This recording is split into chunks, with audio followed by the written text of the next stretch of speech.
Should I continue? Now, relief is finally in sight for public primary schools after nearly 2 decades of financial strain as the government moves to increase capitation funding in the next financial year. The long-awaited adjustment signals a policy shift driven by economic realities, sustained stakeholder pressure, and renewed scrutiny of education financing, even as fresh questions emerge over the fate of underfunded secondary schools. Primary schools can now heave a sigh of relief following the government's decision to raise primary school capitation from 1,420 shillings to 2,300 in the next financial year.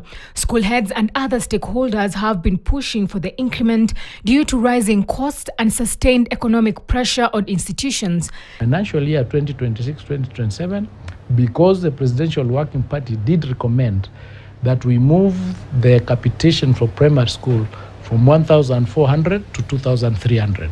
That is the request that we are making, the proposition that we are making, that going forward, that figure is going to increase to 2,300. The move also aligns with the recommendation by the Presidential Working Party on education reforms, which underscored the urgent need to review school funding to reflect current economic realities and safeguard the quality and sustainability of basic education. Languages and social sciences. The decision follows an extensive verification exercise conducted throughout last year's third term of the school calendar, aimed at cleaning up enrollment data. However, the government is yet to release the final report, despite revelations of growing problems of ghost schools and fictitious learners that distort funding and strain the education system. Delayed last term is because we were doing a verification exercise of how many students do we have in our country, how many of these are in which grade, how many are male, how many are female. That exercise is complete and the report is ready. We'll be releasing it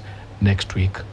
Questions are now emerging over whether secondary schools will receive similar relief, as many institutions rarely get the full capitation allocations.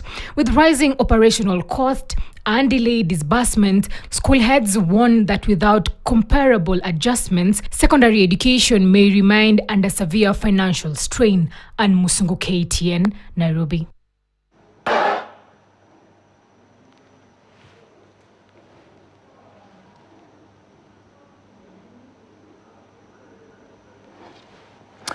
Well, that story by Anne Musungu takes us to a fast breather here on Checkpoint. We'll be back in a moment. Do stay with us.